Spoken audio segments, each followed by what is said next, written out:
Today we're doing old tech in a new year. This is the DJI Osmo Pocket 1, the original, that came out in 2018. We're going to see if it still holds up in this day and age. Hello! So the goal for today is to just take this Osmo Pocket, put it through a little bit of testing, a little light vlog test, and see how it holds up.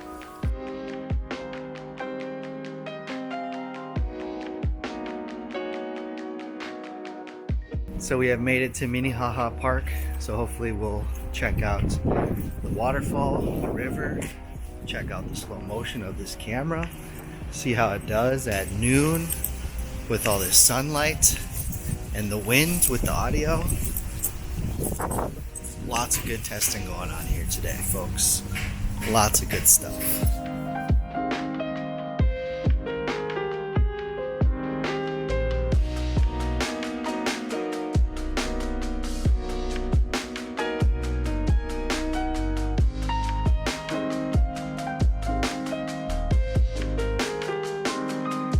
Hopefully you can hear me. It's a bit windy. Update, just so you know about the settings that I've been using. It's been 4K, 60, and everything in automatic. White balance, all exposure, automatic. Real simple. Let the camera do the work.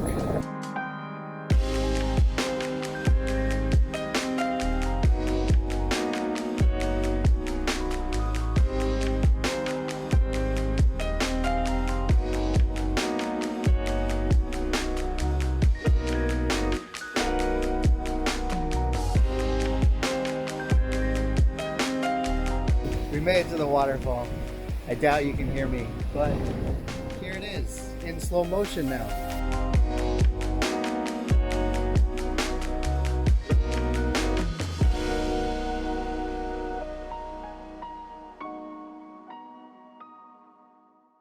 Another day with the Osmo Pocket 1, and I just wanted to test one more feature, which is the face tracking, which is only available in 24 frames. So that's what I'm shooting now. I think it's such a cool piece of technology that was so good for back then. Even in this camera, I think it's very impressive.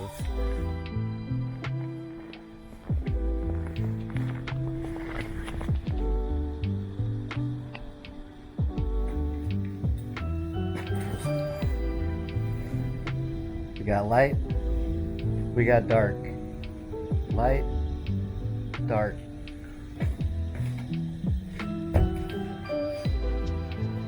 I think the face track feature and the active tracking feature, it works in good situations, in certain situations, not every situation. Let's try it again. Here. Set it down. And I think if I walk backwards, it should be fine. Once I go about 10 feet away, I'll lose it. Let's try again and not go so far.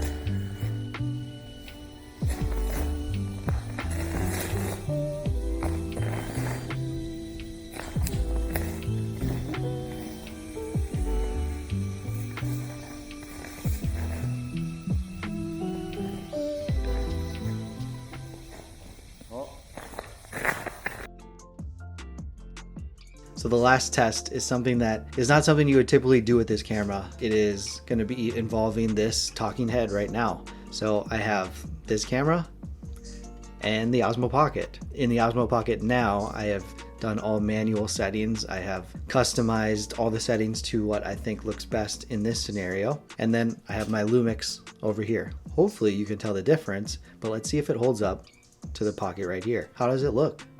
Does it look like something you would use in a studio like this? If you're well lit, does it give enough for YouTube, for stuff like this? Or do you want to stick to something more like this? I have a feeling that the image is going to look pretty good.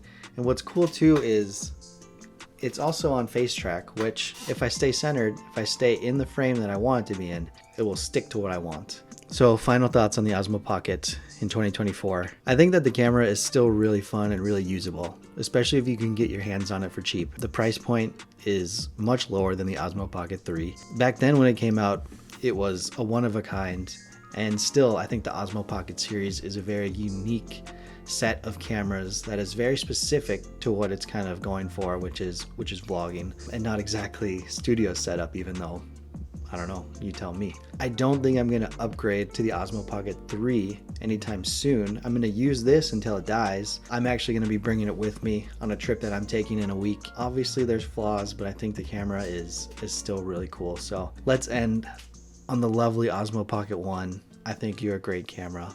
And if you're watching this and you're on the fence and you have a chance to get it and you're not sure if you want to go all in on the Pocket 3, get this one, try it out. You're going to get a good image no matter what.